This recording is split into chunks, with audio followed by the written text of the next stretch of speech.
finally be back out there? Yeah, it feels really good.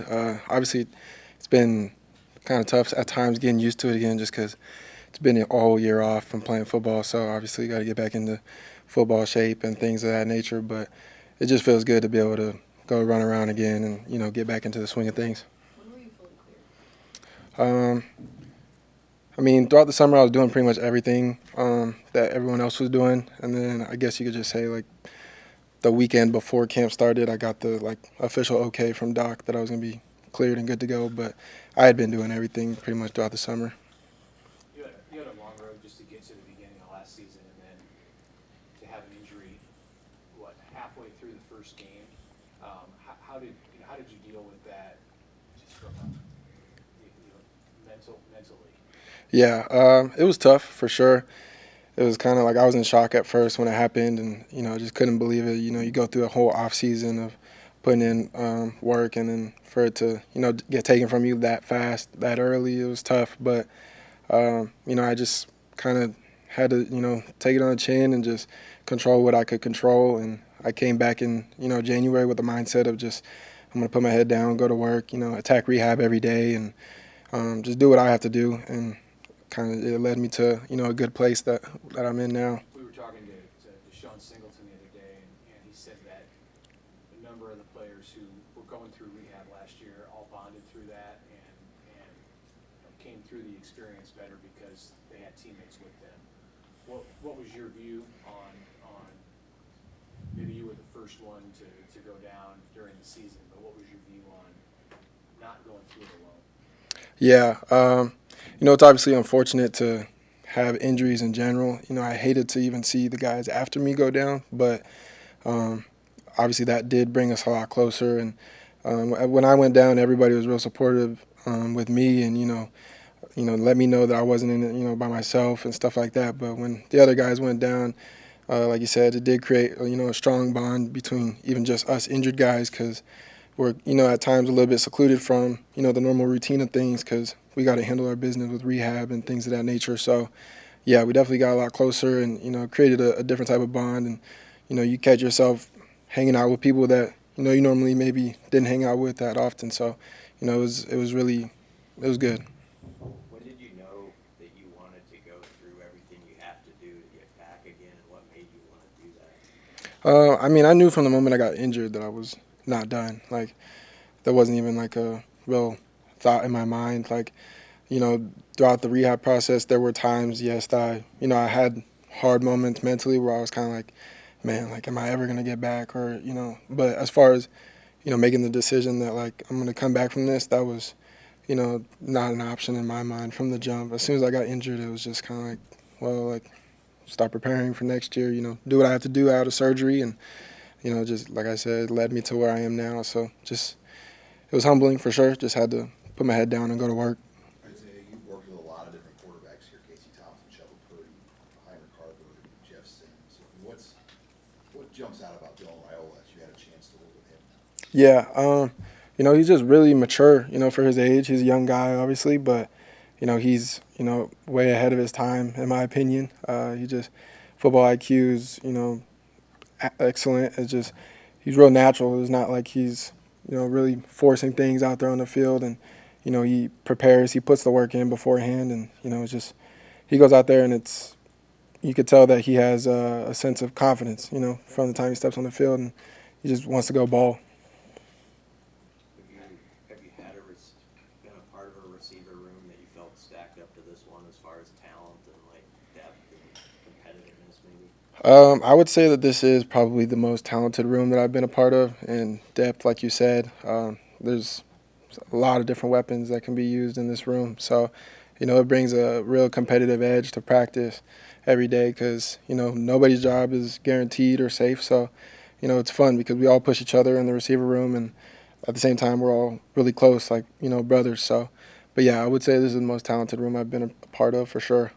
What's the key to starting strong as a freshman receiver? I mean, you did that in the junior college level with guys like Carter Nelson and Ja'Cory Barnes. Like, what's the key for them to come out right away and contribute? I would say just you gotta be really coachable. I think that'll take you a long way. Coming in as a freshman, obviously most of the time you don't know a ton. So just being coachable and, getting your head in the book, that's the biggest thing, just over and over, learning the playbook, learning your job, and, giving the coaches, no reason to not put you out there. Effort kind of stands out. That's the biggest thing that I would also say is, just going out there and giving it 110% each play. That's going to stand out for sure as a true freshman. Every day. It's real competitive with those young guys. It's, obviously every day we all have things to work on and fix, but everybody comes out, 100% trying to, compete and they play like they want to start. So it's real good to see. What have you learned about Nebraska fans in the 2-3 years that you've been here, and just their loyalty and willingness to stick with you guys through what's been some tough times recently? Yeah, I mean, I think you said it right there. Just the loyalty, that's the biggest thing that jumped out to me. I could tell when I was first getting recruited here, like it was a real big, loyal fan base, but, it takes a little bit to actually see it and witness it. And, since over the time that I've been here, it's unbelievable, honestly, how, loyal they are and they will stick beside us, no matter the circumstances. So, it's great to have that because, at times where we may feel down as players or, things of that nature, it's good to know that we have a fan base that still, sticks up for us and stuff like that. So. Does it factor at all in your motivation to win, to give them a reward? Yeah, I think the biggest focus, like no disrespect to any of the fans, but like we definitely focus on us and what we have to do as a team to win. But they do key in as a big motivational factor come game days and stuff like that. When you go out to the stadium and you see 90,000 people in red out there, it gives you the butterflies. You get hype. You have a whole sea of red behind you. So yeah, they definitely factor in as a motivational factor for sure.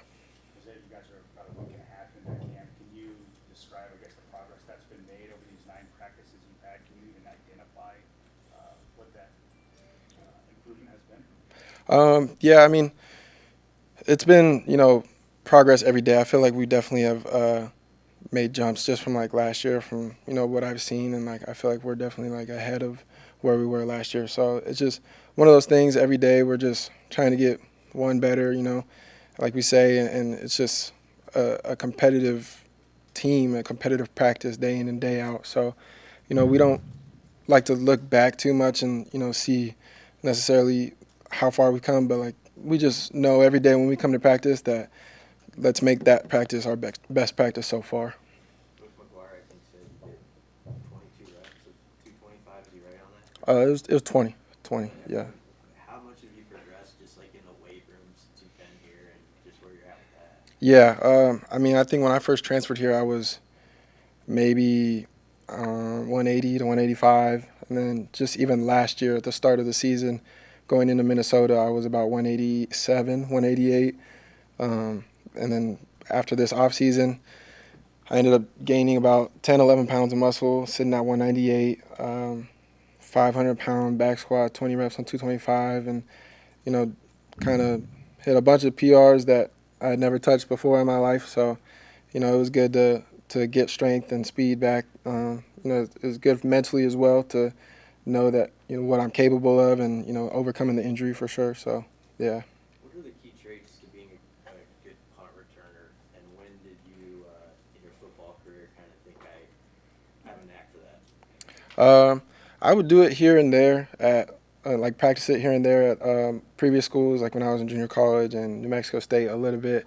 But when I got here, they put me back there, and last year I was backup punt returner, so I was getting a lot of reps and stuff throughout camp and things of that nature. But yeah, coming back into this off season, and by the time I got to summer, I for sure knew that I wanted to step into that role and be a guy that's competing for that job. It's definitely a tough skill that you got to work on every day. But yeah, it's just something that I felt was I could do, and I can potentially make some plays and help the team in the season. As you go through, this camp competition within that wide receiver room, I mean, how do you think the last 2 weeks have gone for you personally? And is there any area of your game you think you're really exceeding at right now? No, I kind of look at everything from the broad perspective. there's so much stuff that I could fix individually, and as a receiver room, all of us are just working day in and day out to get better each day. So, I wouldn't say there's anything specific that just is jumping out as good or bad. I think Coach Rule always talks about it's never a good practice, never a bad practice. It's just practice. So, you go back to the film room every day after practice, and you point out the things that you want to fix, and apply the things that were good. But it's just one of those things that you take one day at a time. All right, thank you, Shane. Thank you, guys.